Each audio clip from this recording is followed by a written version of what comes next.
visita a la escuela. Como decía Adriana, soy estudiante de doctorado de la Universidad de Chile, trabajo en el Laboratorio de Exploración Espacial y Planetaria y me estaba dedicando al tema de los CubeSat desde que era estudiante de pregrado. Partimos en el proyecto Suchai en el año 2011, cuando estaba en el cuarto año de Ingeniería Eléctrica, lo que significa que en realidad no cachábamos nada de lo que era construir un satélite, sobre todo porque en Chile tampoco había experiencia en este tema, así que muchas de las cosas que hicimos en el Suchai 1 vinieron de la misma proactividad de un grupo bien motivado de estudiantes que trabajaban en ese momento. En ese proyecto me especialicé especialmente en el tema de los sistemas embebidos, aunque nos tocó trabajar a lo largo de todas las áreas del satélite, desde la programación, la electrónica, hasta los testeos, las integraciones finales y la operación, por supuesto, porque el Suchai fue lanzado en órbita, el Suchai 1 fue lanzado en órbita el 23 de junio del año pasado, 2017, y ha estado funcionando hasta unas semanas atrás que empezaron a fallar algunos de los subsistemas. Menos mal, porque en verdad ya teníamos hartas más cosas que hacer y la operación de un satélite igual consume su tiempo, sobre todo lo sabrá Marco que las pasadas del Suchai eran en la mañana y en la noche, del orden de las 12 de la noche, así que alguien tenía que estar ahí atento a operar el satélite a esa hora. ¿Ya? No era muy autónomo como preguntaba, por ejemplo, el compañero antes.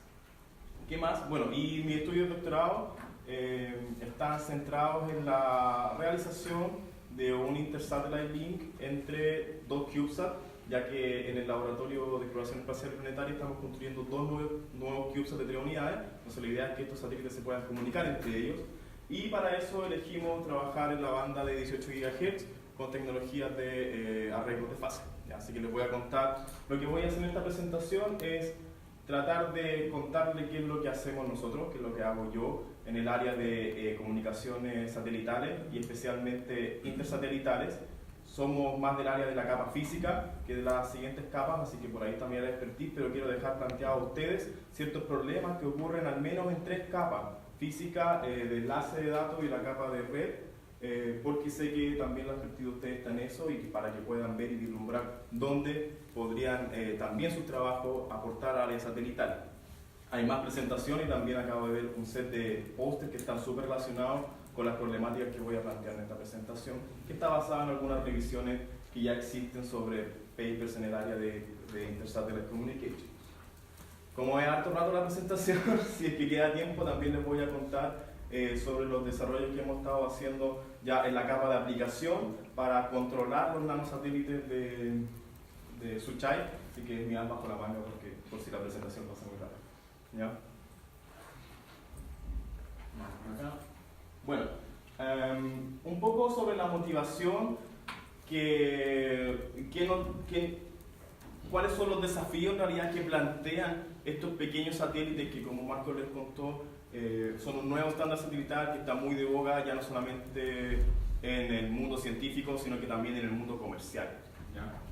Para que tengan los números en mente de qué podemos hacer y qué no podemos hacer, o todo lo que se nos ocurra hoy día que podemos hacer, dónde hay que hacerlo. El Suchai 1 era un satélite CubeSat de 1 unidad, lo que significa que es un cubo de 10 centímetros de lado, es decir, no es mucho más grande que un cubo Rubik. ¿Ya? En ese pequeño espacio hay que integrar todos los sistemas que hacen que un satélite funcione en órbita, y además, por supuesto, ahora queremos que se comuniquen y tengan buenos enlaces de comunicaciones. ¿Ya? Tiene 1 litro de volumen. La cantidad de energía, las baterías que tiene el Suchai 1 almacenan 2600 mAh, ¿ya? A través de los paneles solares que están en todas sus caras, salvo en una que tiene un sistema de despliegue de antenas por acá. El sistema de comunicaciones está basado en un transceiver comercial de la empresa GomSpace en la banda de los 437 MHz y funciona a 1200 bits por segundo en el enlace de subida, siempre lo dejamos así, aunque teóricamente funciona hasta 4200 bits por segundo o hasta 9600 bits por segundo en teoría. Hemos probado hasta 2400 bits por segundo, que funciona bastante bien. ¿Ya? Es un enlace sumamente lento, en realidad, pero al menos para los telecomandos funciona súper bien y para bajar cierta telemetría también, aunque tiene harta restricción en realidad para poder bajar más datos científicos, digamos, o una mayor cantidad de datos científicos. Utilizamos un protocolo que también se está utilizando harto en los CubeSat, que se llama el CubeSat Space Protocol, que viene de la Universidad de Aalborg y que lo adoptó también GomSpace, pero es un desarrollo open source que se ha ocupado en varios satélites actualmente. que trabaja diferentes capas también del stack de protocolo de red. El computador a bordo es un microcontrolador, un PIC24 a 32 MHz con 16 kilobytes de RAM. Eso es todo lo que uno tiene para poder hacer todo lo que se quiera ocurrir en términos de procesamiento para todo, desde las comunicaciones hasta el almacenamiento de los datos científicos y el procesamiento de los datos científicos. No tiene Linux, por supuesto, así que ocupamos un sistema operativo mucho más sencillo que FreeRTOS, con nuestro propio software de vuelo, como si alcance les voy a contar lo que hacemos, y no tiene ningún sistema de control, así que sus antenas son un dipolo omnidireccional. Por otro lado, para nosotros toda una revolución, ahora tenemos un satélite de 3 unidades, es decir, tenemos el triple de espacio, tiene Suchai 1, lo cual no necesariamente significa el triple de capacidad de procesamiento, pero ya da cabida a más soluciones. De hecho, hoy en día también están bien de moda las plataformas de 12 unidades, que es como el doble de esto hacia acá al lado, donde uno ya tiene al menos un espacio más respetable, lo cual se traduce en una cantidad de paneles más respetable también y espacio para poner más batería. La energía, sin duda, una de las restricciones más fuertes en los CubeSats. Estamos trabajando con un transceiver de la empresa Conspace también, que en teoría debería dar 9600 bits por segundo, debería funcionar con el sistema de antenas omnidireccionales y la antena Yagi que tenemos en la estación terrena del laboratorio. Hay más baterías, contamos con 5200 mAh en las baterías. No todas las caras llevan paneles solares, depende de lo que uno quiera poner en tu satélite. Por ejemplo, si se me ocurriera hacer un enlace intersatélite, debería ocupar al menos una de estas caras con un arreglo de antena, o varias caras si es que quisiera poner varias antenas. ¿Ya? También si tiene que ir a un experimento científico, por ejemplo una Alarming Proof como con la que trabaja Marco Vida, deberíamos ocupar otra cara en ese experimento científico. Entonces vamos reduciendo la cantidad de energía que tiene disponible. Configuraciones de CubeSat se ven de todos los tipos habidos y por haber. O sea, uno puede tratar de plegar paneles por acá y desplegarlos, puede también plegar antenas y desplegarlas, las vamos a ver. El nivel de creatividad que se necesita para poder implementar una misión CubeSat es súper grande y es súper bueno porque realmente han salido soluciones súper creativas. ¿Ya? El procesador es un poco más rápido, tiene mucha más RAM. Cuando yo como desarrollador del sistema en mi video veo 32 MB de RAM, así como soy feliz. Ahora sí que puedo hacer muchas cosas comparables con el Suchai 1. Y también tiene un sistema operativo FreeRTOS, nuestro propio sistema de vuelo, y tiene, eso sí, algún sistema de determinación de altitud y control de altitud a través de magnetotorque y posiblemente algunos payloads de ruedas de reacción que al menos nos van a permitir mover el satélite, al menos frenarlo, porque cuando sale el CubeSat desde el lanzador es muy probable que este CubeSat quede girando en cualquier dirección. Como en el espacio no hay roce, nada lo detendría si es que sale con alguna diferencia de fuerza, con alguna aceleración en algún lado.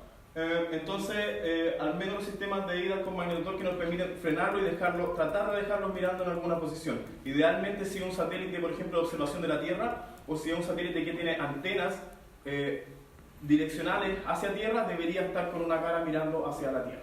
¿Ya? Y eso hay que hacerlo a través del sistema de control de altitud, que puede ser magnetotorque, ruedas de reacción o algún tipo de propelente eyectado del satélite. Como les contaba Marcos, eso no siempre se puede. Uno, porque el estándar no nos permite llevar nada químico para no poner en riesgo el cohete y los satélites grandes que van en el cohete, y así que hay que generar otras soluciones.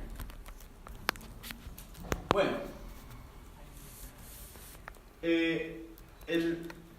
como el trend que se ve, es decir, hacia dónde uno ve que se está moviendo esta tecnología, es que los CubeSat por sí solos muchas veces no tienen mucho sentido. El Suchai 1 es un proyecto súper lindo, súper desafiante, nos provee una plataforma para desarrollo científico y desarrollo tecnológico, pero no pueden competir con un satélite de observación de la Tierra mucho más grande, que va a dar fotografías de la Tierra de los centímetros, por ejemplo, o con un satélite que toma fotografía o toma imagen de la Tierra con sistemas de radar, un SAR, por ejemplo. Difícil competir o comparar un Suchai 1 con ese tipo de satélite, o con un GPS, o con un satélite de comunicación estacionaria. Pero, dado los costos, como lo mencionó también Marco en la presentación anterior, si pensamos ahora en constelaciones de nanosatélites, este tipo de tecnología abre un nicho súper importante, no solo científico, no solo tecnológico, sino que también incluso comercial. ¿Ya? El tema es que para poder tener una red de satélites, o para llevar las comunicaciones satelitales al nivel de redes en el espacio, necesitamos un componente súper importante que es la comunicación entre los satélites. Entonces, a estos pequeños dispositivos de acá, además de todo lo que ya tienen que hacer de por sí y toda la ciencia que quisiéramos poner de por sí, queremos agregarle un enlace de intersatélite. ¿Ya? ¿Por qué? ¿Qué es lo que permitiría hacer este tipo de tecnología? Hay varias aplicaciones. Yo aquí, y basado en los reviews que existen en la revista científica, vislumbramos al menos 4. Primero, lo que llamamos operaciones de proximidad, es decir, tener la capacidad de asistir a otros satélites en su funcionamiento. Esto requeriría que los satélites de repente tengan cierta funcionalidad tipo robótica para poder reparar otro satélite, cambiarle, por ejemplo, la órbita a otro satélite, o incluso misiones como las que se han visto hace poco, como la misión Remote Debris, que lo que trataron de hacer era lanzar una red a otro satélite para deorbitarlo, es decir, sacarlo de órbita, que no siga siendo basura espacial. Otra de las cosas que están probando en estos proyectos es lanzarle un arpón a un satélite y también bajarlo de esa órbita porque ya es basura espacial y no queremos que siga orbitando. ¿Ya? Entonces, si quiero hacer eso, necesito cierto nivel de autonomía. Si son 2 satélites los que lanzan la red, o más los que lanzan la red, por ejemplo, necesito que tengan cierta coordinación entre ellos para poder hacer esta misión exitosa. ¿Ya? Por otro lado, están las operaciones autónomas. Y esto está muy relacionado con 2 cosas. Primero, cuando tengo mucha cantidad de satélites, ya son difíciles de controlar. Es real, como contaba Marcos, que en realidad muchas de las operaciones de los satélites hoy en día se programan, es decir, hay un operador de estación terrena, tendrá algún software para controlar tu satélite y puede mandarle una lista de comandos para que el satélite haga. Por ejemplo, en un satélite de observación de la Tierra, le vas a mandar un comando que diga que a tal hora, que está relacionada con cierta latitud y longitud, toma una fotografía, que parte a cierto tiempo hasta otro tiempo, tome todo ese set de fotografías, la guarde y me la manda a estación terrena porque un cliente me pidió tomar esa fotografía. ¿Ya? Pero cuando tengo una constelación de satélites, en realidad no le quiero decir a cada satélite por separado qué foto tomar, sino que simplemente le podría mandar un objetivo a mi sistema o a mi constelación de satélites y que autónomamente se reconfiguren o digamos desarmen ese objetivo en un set de subobjetivos para que tomen la foto o el sector de fotos de la Tierra que yo le estoy pidiendo de manera más autónoma, lo cual simplificaría la operación. Algo muy relacionado a eso está el tema de también ser capaz de distribuir el procesamiento de los datos en los satélites. No siempre un satélite va a ser capaz de procesar los datos en órbita y muchas veces quisiera tener cierto procesamiento en órbita antes de tenerlo en tierra, y puede ser el caso de las misiones de astronomía, por ejemplo. ¿Ya? Y por otro lado también un tema muy interesante es el tema de los ¿cómo traducirlo bien? Satélites separados por partes, donde en una constelación de satélites diferentes satélites tienen diferentes dispositivos de un satélite más grande de manera separada. Esto puede ir desde casos muy sencillos como considerar que hay varios CubeSat comunicándose con un satélite que es principalmente un router, y este es el satélite que tiene una buena capacidad de comunicaciones con tierra, por ejemplo. Entonces como que el transmisor, en realidad el transmisor que tiene una alta tasa de datos, está separado de todos los satélites, y todos los satélites forman un sistema de comunicaciones separado entre sí. O, por ejemplo, este proyecto que es el Cannibal X, que consistía en hacer un telescopio separado entre 2 satélites. Es decir, un satélite tenía parte del lente, otro satélite tenía el receptor de la imagen, por decirlo, en este caso eran rayos X, y así podíamos aumentar la distancia focal de este telescopio. Entonces, en vez de construir un satélite súper largo, construía 2 satélites separados, uno con lente, uno con receptor, y tenía una súper distancia focal. El tema es que estos 2 satélites tenían que estar súper bien alineados unos con los otros, comunicarse entre ellos para que cualquier variación entonces puedan corregirse y así conseguir un satélite fraccionado. ¿Ya? Entonces el Intersatellite Link también ayuda a este tipo de procesamiento. Acá está la imagen, pero tengo también la versión en tiempo real. Esto hoy coincidió justo. Acá esto es en tiempo real. El software se llama JPredict y nos permite propagar la órbita de un satélite. Pueden ver que está pasando el satélite Suchai. A esta hora le toca pasar sobre nuestra estación terrena. Entonces, este es el movimiento que debería hacer nuestra antena para seguir al satélite. Y en este momento también debería haber un operador. No está porque ya como que lo estamos dejando descansar en paz en realidad. Y estamos aquí, no debería haber operadores también. Debería haber un operador, ¿cierto?, programando y mandando todos los comandos al satélite. Por ejemplo, si lo hiciéramos, que todavía está operativo, le podría mandar un ping al satélite y el receptor en la radio del satélite actúa como router, me responde el ping y se demora del orden de, no sé, 500 milisegundos en ir y volver la señal del espacio, ¿ya? Pero, bueno, esto no, con un satélite no es tan complicado, pero en esta otra pestaña puse solamente algunos de los satélites que tiene Planet Labs actualmente, específicamente la constelación de los Flock 3P, que es una de las últimas generaciones que han lanzado, según entiendo, son del orden de 80 nanosatélites orbitando la Tierra, tomando fotos de la Tierra, y el objetivo de ellos es tomar una foto completa de la Tierra, es decir, tener la panorámica completa de todo el planeta una vez al día. Lo cual es como inédito. Ninguna constelación de satélites grande, aunque sean de billones de dólares, podría haber hecho esto. Solamente los CubeSat permitieron este tipo de tecnología. Y fíjense todos los satélites que están pasando sobre mi estación terrena ahora. O sea, un operador, por mucho que tengamos muchos estudiantes de pregrado, de doctorado, practicantes, todos, no, se volverían locos tratando de programar todas las operaciones de estos satélites. Una constelación de este tamaño debería tener cierto nivel de autonomía. Y cierto nivel de autonomía requiere que estos satélites conozcan el estado de su red, conozcan el estado de sus vecinos, para lo cual deberían también comunicarse entre ellos. Vamos a cambiar esto.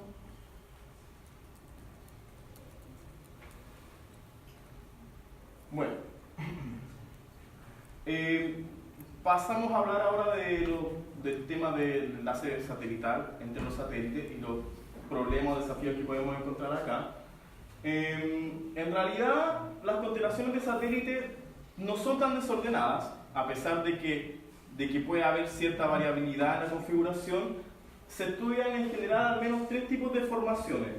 Y esto es por la forma en que uno lanza los satélites. Por ejemplo, si yo tuviera mi constelación de 3 satélites o 10 satélites que van en un puro lanzador, en un puro cohete, lo más probable es que queden en el mismo plano orbital y queden todos en línea. Entonces tengo en un plano orbital acá, que no se ve muy bien, pero tengo diferentes satélites, ¿ya? Y sería un tipo de desafío establecer un sistema de comunicaciones tal que no solamente los satélites se comuniquen con Tierra, sino que también se puedan pasar mensajes entre ellos, ¿ya? Otro tipo de formación que podría venir de varios lanzamientos sería que queden varios satélites en al menos en grupos de planos orbitales. Acá lo que vemos son 3 planos orbitales, con 3 colores diferentes, y en cada plano orbital hay del orden de 5 satélites. Entonces, estos satélites están todos en proximidad. También podrían tener cierto nivel de comunicación entre todos esos satélites que están en el plasma, ¿ya? Y por otro lado, como lo vieron en el ejemplo de Iridium, por ejemplo, en Iridium son varios planos orbitales que cubren casi todo el planeta, y tengo muchos satélites distribuidos en una gran área, lo cual es diferente en este caso porque acá hay bastante proximidad, pero acá los satélites que están como en este plano orbital versus uno que está ahí atrás no tienen línea de vista, por ejemplo, ¿ya? Entonces sería diferente el desafío de establecer o mandar un mensaje en el sistema de clúster que en un sistema de constelación donde están todos distribuidos. Y otro caso que falta acá también, y que también es importante para los futuros aplicaciones, son las misiones interplanetarias, porque acá tenemos una órbita rodeando a la Tierra, pero cada vez más se están viendo misiones, sobre todo NASA, por ejemplo, de ir a Marte, de ir a la Luna o de ir a otros planetas en el sistema solar con CubeSat. También en formación de constelación, lo cual es otro desafío diferente a lo que está acá. Entonces, una propuesta también de análisis de estos problemas es ocupar, por supuesto, el modelo OSI para dividir las problemáticas en diferentes capas.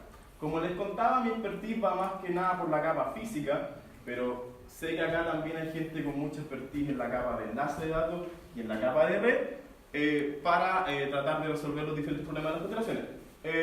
La capa física tiene sus problemas de por sí, porque es lo que está más cercano al hardware, entonces acá realmente hay que meter las manos en el fierro y construir cosas. La capa de enlace de datos también es una capa bastante complicada porque está justamente en la interfaz entre el hardware y el software, así que hay que resolver problemas en las dos áreas. Y las capas superiores se implementan principalmente en software y nos dan, bueno, a la larga nos empiezan a proveer de las capacidades de más alto nivel de una red de computadores, ¿ya? Como por ejemplo realmente poder comunicar a todos los satélites con todos los satélites. Hablando de la capa física, aquí se encuentran principalmente 4 problemas, ¿ya? Primero, un tema de frecuencia, ¿ya? La frecuencia que uno quiere utilizar en su enlace intersatelital o incluso en el enlace de tierra a satélite no da tanto lo mismo. Hay problemas tanto legales, hay bandas que son libres y bandas que no son libres, y también hay temas tecnológicos. Por ejemplo, a nosotros para un enlace intersatelital nos gustaría movernos a las bandas de más alta frecuencia, porque en las bandas de más alta frecuencia las antenas son más pequeñas, entonces ocupan menos espacio en el satélite y tienen menos requerimientos de espacio y de volumen, por ejemplo, ¿ya?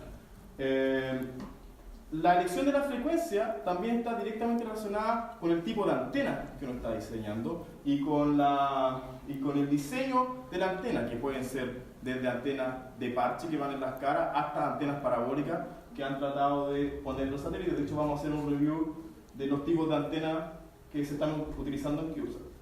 Luego viene el tema de las modulaciones. En la capa física controlamos las modulaciones. Diferentes modulaciones tienen también diferentes ventajas y desventajas en términos de las tasas de datos que pueda alcanzar, en términos de los requerimientos de SNR y por lo tanto distancia, potencia y ganancia de las antenas que estoy utilizando, así que tampoco es una elección tan sencilla. Y por último, todo esto repercute en términos de masa, de tamaño y de energía del sistema. De hecho, como vamos a ver en las conclusiones, una de las componentes más fuertes a la larga de un sistema de comunicaciones es la energía, porque al menos en nuestra experiencia el sistema de comunicaciones es el que más consume energía en el satélite. ¿Ya? La electrónica digital, por ejemplo, el microcontrolador, el procesador a bordo, sí consume, pero bastante limitado, pero establecer un enlace de comunicaciones requiere transmitir una cantidad de energía, no sé, desde 500 miliwatts hasta 1 watt o 2 watts que hay que sacarlos de cierta forma de la batería. En el tema de la frecuencia, están las diferentes bandas de frecuencia, probablemente ustedes están familiarizados con esto, pero tenemos una pésima forma de nombrarlas, que es con letras, y según yo, no hay que alguien me reta aquí, no tiene ningún sentido. Por ejemplo, alta frecuencia versus super alta frecuencia y ultra alta frecuencia, no sé cuál es la diferencia, pero es así, ¿ya? Lo que hay que tener en consideración es que entre más alta la frecuencia, por supuesto, es más corta la longitud de onda y por lo tanto repercute en que las antenas puedan ser más pequeñas, ¿ya? Los satélites actualmente, muchos satélites trabajando en la banda UHF, sobre todo para los enlaces de telecomando y de control, lo más básico, es una banda sencilla de implementar con una antena Yagi, o incluso los radioaficionados con una radio de mano logran escuchar y comunicarse con los satélites. Es increíble verlos hablar con satélites que están a 500 kilómetros de altura y con una radio de mano y con una antena hecha a mano también logran comunicarse por voz entre diferentes países. Espectacular. Y por otro lado también se ha visto mucho el uso de la banda S en torno a los 2.4 GHz, bandas liberadas para enlace satélite a satélite y también satélite a tierra, y por supuesto las bandas KU, KA, que ocupan satélites comerciales y satélites científicos, podríamos decir, para los enlaces de subida y de bajada de datos, ya con enlaces de alta tasa de datos. Hay otra consideración a tener con las bandas de frecuencia, y es que hay algunas malas frecuencias para trabajar, si es que uno está pensando en hacer enlaces de tierra a satélite. Y específicamente la banda K, en torno a los 22 GHz, y en la banda W, en torno a los 60 GHz, tienen una alta atenuación por la atmósfera, ¿ya? Entonces, estas son zonas que el espectro radioeléctrico está como ciego, básicamente, desde tierra al espacio. Lo bueno para los que estamos haciendo enlaces intersatelitales es que estas bandas funcionan bien en el espacio y las podríamos ocupar allá. Hablando un poco sobre antenas, para que vean ustedes lo que hace la gente por poner cosas en los QSAT, les voy a presentar diferentes tipos de antenas. Por ejemplo, hay personas que han puesto una antena parabólica dentro de un CubeSat. Entonces lo que hicieron fue guardar esta antena que se despliega en forma de paraguas dentro de 1,5 unidades de CubeSat. Tampoco es tanto, si uno considera un CubeSat de 12 unidades, no está ocupando tanto espacio, pero lograron en la banda KA ganancias de 42 dBi. O sea, es una antena de mucha ganancia, bastante directiva, que puede ser muy útil en aplicaciones de espacio profundo, por ejemplo, para comunicarse desde Marte a la Tierra, por ejemplo. Se ha ocupado como radar, por ejemplo. Incluso también podría ser utilizada para datos en baja órbita, de alta tasa de datos, pero por supuesto requeriría cierto nivel de apuntamiento desde el satélite para poder dirigir ese beam tan directivo de la antena parabólica. Hay una misión que se llama RainCube, que consistía justamente en un radar para observar la atmósfera, donde utilizaron esta antena que es el satélite que vemos acá. O sea, esto no son solamente dibujos, lo hicieron realmente. Otra locura que han hecho con CubeSat es poner una antena que se infla desde el CubeSat. Entonces ellos lo lograron poner en 0,5 unidades de cubo, bastante poco, y con ese pequeño espacio logran sacar una antena de 1 metro de diámetro, ¿ya? El problema de esta antena claramente es que el proceso de inflado no es tan perfecto, así que no es tan perfecto como una parabólica, pero de todas maneras están logrando ganancias del orden de los 21 dBi, bastante bueno, y de nuevo con el objetivo de hacer misiones de espacio profundo o proveer enlaces de alta tasa de datos entre la Tierra y los satélites. Según entiendo, esta antena todavía no la han puesto en órbita. Un proyecto bien bonito también es unos satélites que construyó NASA para ir a Marte y establecer un enlace entre las sondas que van a Marte y la red de espacio profundo de NASA, o la red que tiene NASA en realidad para sus propios satélites, en la banda X. Este tipo de antenas se llama antenas reflectarias o reflect array, y funcionan más o menos de lo que tienen acá es un conjunto de antenas de parche distribuidas de una forma bien especial, como pueden ver, simulando en términos simples lo que sería una antena parabólica. Esta antena refleja en realidad su haz a otra antena que está acá, esta pequeñita, que también son antenas de parche, si mal no recuerdo de un arreglo de 4x4 antenas también, y lo que logran son ganancias del orden de los 29 dB, bastante buena antena. En la banda X en este caso, este satélite Marcos es un repetidor desde UHF, que es la sonda que está en Marte, y ellos lo repiten en banda X hacia la Tierra, y como pueden ver, y de nuevo aquí están las locuras que hace gente, esta antena de alguna manera tiene que plegarse en el CubeSat. Entonces se plega este panel de acá, se plega este panel de acá, todo esto se plega aquí, se cierra con eso, y logran poner esa antena que mide 33 por 60 centímetros en un CubeSat de 6 unidades. ¿Ya? Así que, bueno, hoy en día es difícil decir qué cosas no se puede hacer en un CubeSat. De hecho, en algunas conferencias nos hemos topado con Marco, por ejemplo, con el creador del estándar CubeSat, y como que en verdad mejor no decir así, esto no se puede. La gente está muy tentada a probar cosas en los CubeSat. Son proyectos donde uno con recursos bastante limitados, probablemente ese no está tan limitado, puede probar cosas bien interesantes, ¿ya?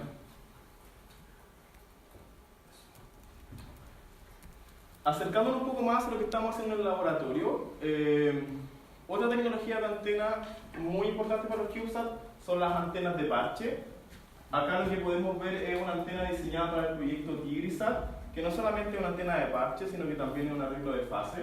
Pero lo bonito es que en una cara del satélite, es decir, que en este caso es la cara de acá abajo, logramos poner 4 antenas de parche en la banda S, 2.4 GB, que queda espacio incluso para otro payload. En realidad lo que querían poner acá era una cámara, 3,5. Entonces en el mismo lugar donde va la cámara va la antena, y con una ganancia de 8 dB suficiente para una comunicación LEO de baja órbita entre la Tierra y el satélite, ¿ya?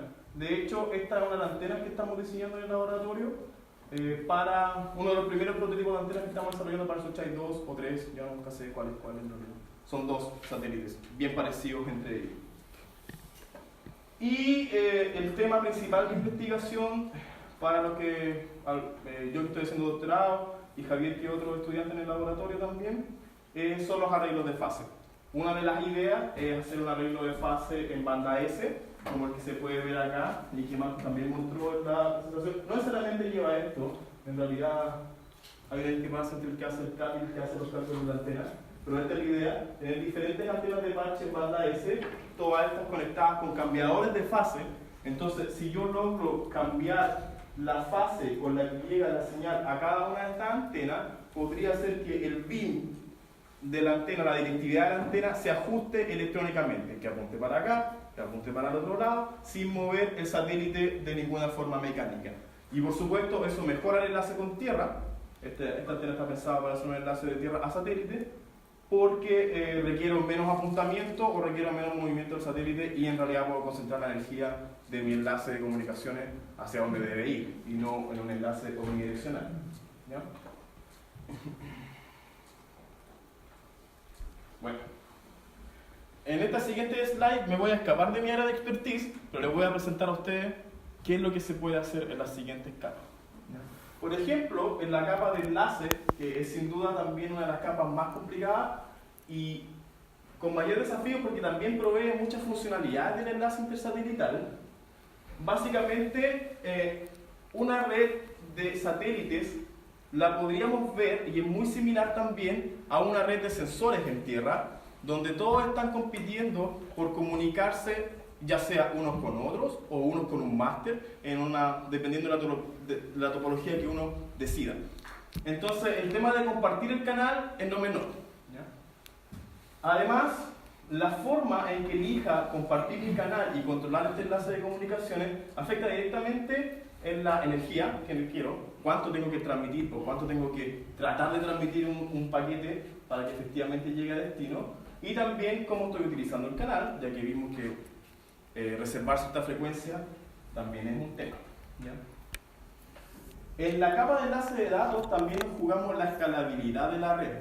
Dependiendo del protocolo de enlace que yo ocupe, voy a soportar o se puede ir degradando a medida de que vaya ingresando más sensores, o en este caso más satélites, a mi topología de red.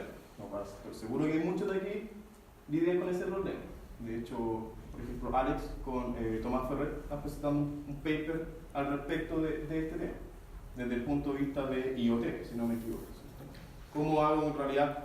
¿Qué desafíos tengo en el protocolo de enlace, por ejemplo, cuando tengo una red de sensores en tierra y todos están compitiendo por acceder a un satélite o a un set de satélites? Si no me equivoco, Tomás, vean ese punto. Y por supuesto, esta competencia y esta coordinación por el uso del canal afecta latencia, throughput y al fin y al cabo la tasa de datos efectiva que puedo obtener, la energía que consumo y qué tan justo es la compartición de este canal. O sea, pueden acceder efectivamente todos los sensores que quiero comunicar desde tierra, todos los satélites que están en esta red se pueden comunicar con tierra o se pueden comunicar con el satélite máster. Se han probado hartas cosas, en particular hay temas que uno podría decir están más o menos solucionados. O sea, al menos en el stack de protocolo o en el set de protocolo 802.11 para comunicación inalámbrica está. Este es un tema que podríamos decir se ocupa todos los días, lo estamos ocupando nosotros ahora mismo. Ya cuando estamos conectados a Wi-Fi o cuando estamos conectados a una telefonía móvil. Pero los protocolos del stack, digamos, de 802.11 están pensados para comunicaciones cercanas, a lo más 300 metros en espacio abierto. Pero en una constelación de satélites, estamos hablando que los satélites van a estar cerca cuando están separados algunos kilómetros, pero en realidad podríamos estar hablando de miles de kilómetros de separación entre los satélites. ¿Qué protocolo de capa de enlace me sirve para soportar esta variación? O a la larga, ¿cómo tendría que modificar los protocolos de 802.11 para soportar este tipo de comunicación?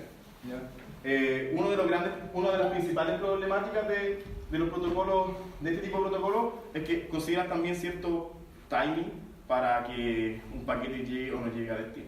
Entonces, en una red cuando los satélites están separados a miles de kilómetros, por supuesto, implica un delay bastante grande en la comunicación.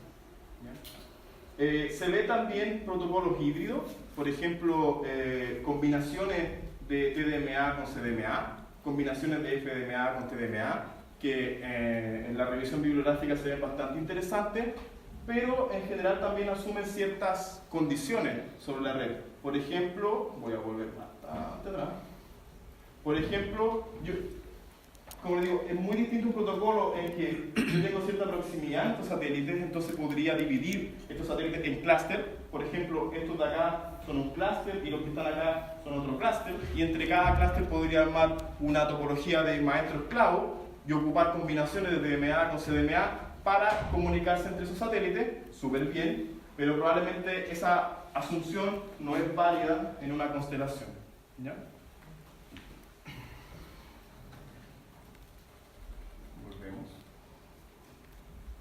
Bueno, eso es lo que se visualiza en esta tabla. A la larga, los protocolos también basados en contención tienen el gran problema de que a medida que voy metiendo más sensores o más satélites en esta red, empieza a caer bastante, aumentar mucho el delay y a empeorar la utilización del enlace, versus los protocolos híbridos de TMA con FDMA, de DMA con CDMA, que no tienen, que digamos controlan mucho mejor los conflictos, de hecho son libres de conflictos, pero también depende de la topología. Yendo a la parte de capas de enlace, que tampoco me importa, pero aquí lo que se ve en la regresión bibliográfica es que también varía mucho con la topología de constelación que estoy utilizando, el tipo de protocolo de red que quiero utilizar. Por ejemplo, podríamos considerar el tema de los satélites que están en línea, o el tema de los satélites que están en un clúster, y si uno considera que los enlaces son más o menos iguales en términos de ancho de banda y de disponibilidad, al final el problema se reduce básicamente a elegir el camino más corto en términos de delay. Un problema que no es tan complicado, pero si empezamos a quitar las opciones a la red y por ejemplo considerar de que en mi constelación a veces los satélites se echan a perder, ¿qué pasa? Ya vieron que Suchai duró cierto tiempo, o que en realidad mi constelación no se lanza de una sola vez, sino que mis satélites van llegando con el tiempo y se van sumando a esta red, que es lo que hace Planet Labs. Los satélites se caen rápidamente porque están en baja órbita, así que duran algunas meses en órbita, y después viene otra decena de satélites, en el siguiente lanzamiento vienen otra decena de satélites, y todos se suman a la misma red. Entonces ahora mi topología de red es variable. ¿Qué tipo de protocolos de red soportan ese tipo de tecnología? Bueno, también sé que aquí hay harta gente que está trabajando en ese tema. Probablemente sea parecido a redes vehiculares, ¿no? ¿Me equivoco? Puede ser. Como decía, la reconfiguración está limitada, pero puede ser necesaria, ¿ya? Por otro lado, también hay cosas que uno podría considerar. Una vez que la constelación está, o el satélite está en órbita, también yo tengo información sobre cómo está orbitando y cuál es la configuración de la órbita, es decir, con los parámetros orbitales. Puedo saber cuándo viene un siguiente satélite, puedo saber cuándo tengo visibilidad con cierto clúster, puedo saber, por ejemplo, si estoy en un enlace de espacio profundo, cuándo en realidad voy a pasar por el punto correcto de la órbita en que voy a encontrar otro satélite para establecer la comunicación. Y eso lo podría sumar a un protocolo. Acá, por ejemplo, los protocolos tolerantes a delay son súper importantes. De hecho, viene una presentación de eso, si no me equivoco, acá mismo, y hay pósters presentando este tema. Así que los invito a que conversemos sobre ese tema, porque realmente es útil y puede ser muy necesario en los satélites, sobre todo considerando las constelaciones. Y también quise agregar otro protocolo que está en realidad también en diferentes capas del modelo OSI, que es el CubeSat Space Protocol, que se basa en CCSDS. Y la gracia que tiene es que es open source y a diferencia de los protocolos basados en TCP/IP, tienen menos requerimientos de procesamiento, ¿ya? Los protocolos basados en TCP/IP son, desde mi experiencia, difíciles de implementar en sistemas embebidos, aunque hay algunos sistemas embebidos que ya lo están soportando. Esto no podría ser no tan verdad si estoy considerando poner, por ejemplo, una Raspberry Pi o este tipo de procesadores en satélite, procesadores más poderosos como el que tiene el celular, donde claramente, si estoy ocupando Linux, ya están implementados los protocolos de TCP/IP, pero en el caso del Suchai 1, Suchai 2, Suchai 3, con FreeRTOS, con un sistema, con un microcontrolador muy pequeño, realmente me tengo que olvidar de ocupar ese tipo de cosas. ¿Ya? ¿Qué es lo que hago? Hay algunas alternativas mucho mejor para ese tipo de sistema embebido, como el CubeSat Space Protocol. Y como es open source, uno podría jugar con esto y modificar diferentes parámetros o estrategias en ese stack de protocolo. También la elección depende harto de la topología de la constelación que estoy utilizando. ¿Ya? Depende de las asunciones que esté tomando sobre qué tanto varía mi constelación, y también depende si estoy en una constelación de Tierra o en realidad si estoy en una constelación de espacio. Para ir finalizando, les quiero contar cuál ha sido o cuál es el approach que nosotros tomamos, y específicamente lo que yo estoy desarrollando en mi estudio de doctorado para solucionar el problema del enlace intersatelital.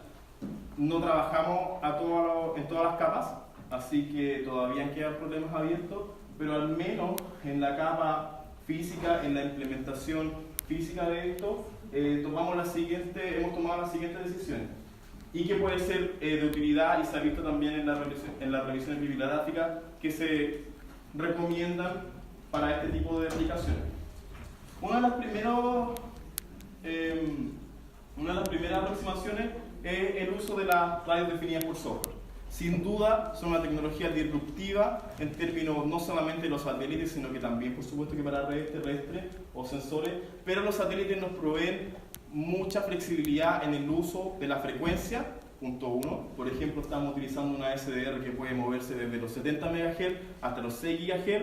Eso nos aliviana un poco en qué momento uno toma la decisión de la frecuencia que va a utilizar. Porque si digo, ya, ok, voy a utilizar 18 GB, pero si no tengo permiso para transmitir 18 GB, ¿qué hago? O bueno, me puedo correr un poquito la frecuencia.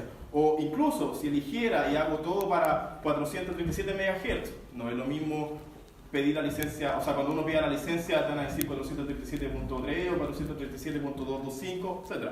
¿Ya? Este tipo de tecnología son más flexibles en ese sentido, y también, por supuesto, nos permiten explorar y modificar qué es lo que estoy haciendo en banda base, qué tipo de modulación estoy ocupando, qué tipo de codificación estoy ocupando, lo cual, por supuesto, también nos mueve a la otra área, que es decir, probemos diferentes tipos de modulaciones, probemos diferentes tipos de codificaciones, o probemos, por ejemplo, como decía Marco, ¿qué pasa si mandamos un pulso y queremos en realidad entender qué es lo que pasó entre medio en el canal, hacer un estudio de canal? Bueno, con el mismo dispositivo de radio puedo hacer todos esos experimentos.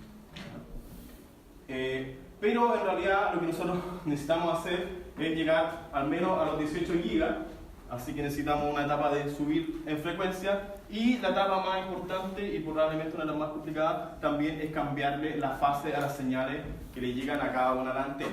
¿Ya? El secreto de todo esto es que, si bien acá viene mi señal de banda base a pasabanda, ahora tengo que distribuir la energía de la señal y tengo que también seleccionar la fase adecuada para cada una de las antenas, que también van a estar en una disposición física especial, para dirigir el haz de la forma que se requiere, lo cual también necesitamos cierto control y procesamiento acá en la SDR con algún microcontrolador que me permita decidir hacia dónde tengo que apuntar mi haz.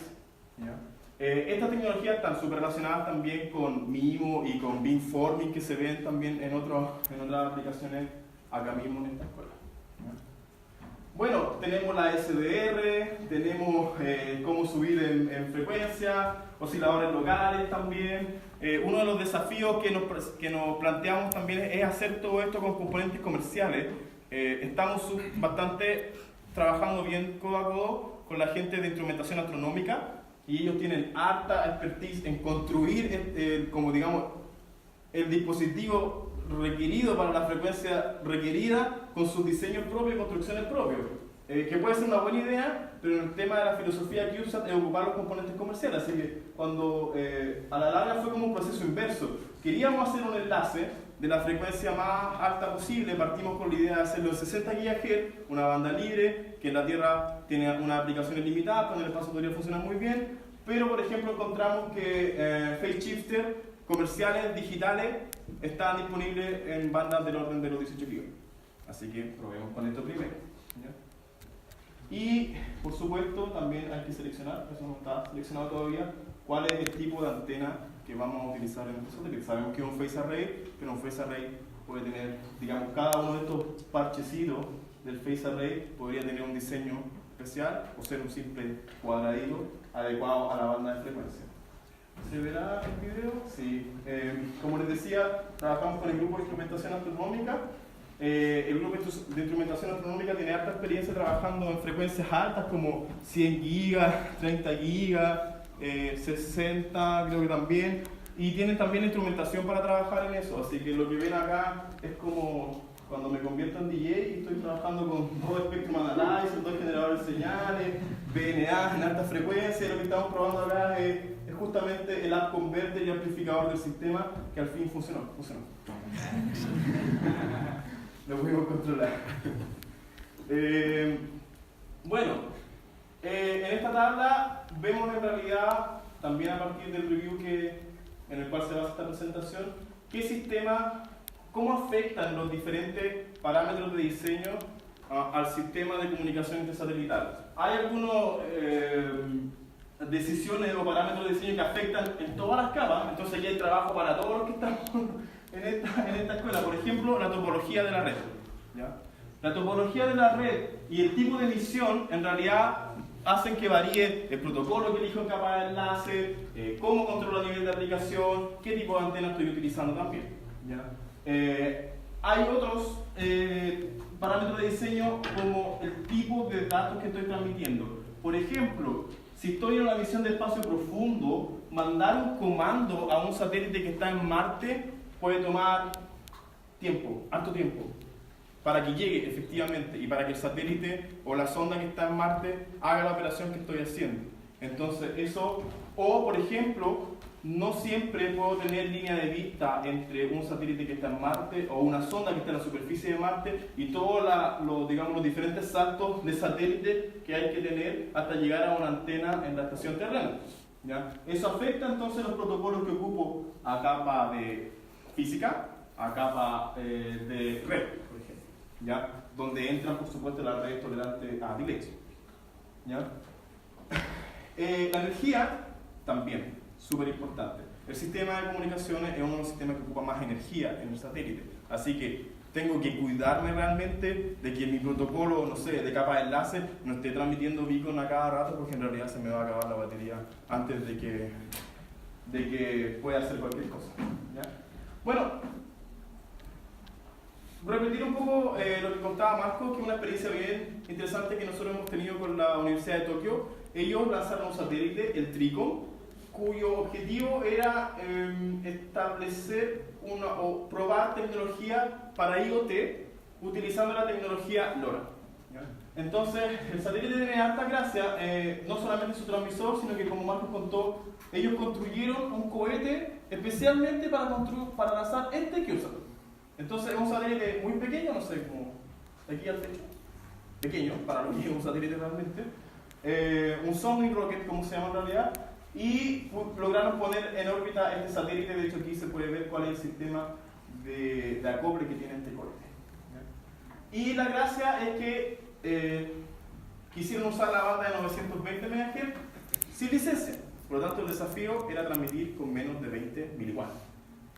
Lo que hicieron ellos fue mandarnos acá a Chile una antena de parche con su sistema de transmisión, que es una SDR, y lo pusimos en la azotea, lo pusimos en la azotea del edificio y logramos mandarle mensaje a este satélite en una modalidad store and forward. Entonces le llegó a los japoneses el mensaje. Algunos bits son del orden de 100 bits por segundo, pero no es novedad que en aplicaciones de IoT no siempre queremos enlaces de alta velocidad. A veces queremos mandar un estado, una alerta, un pequeño dato de un sensor que está, sobre todo, en conexiones remotas, ¿ya? O sea, en lugares remotos, donde no tengo disponibilidad ni de internet fijo ni de telefonía móvil.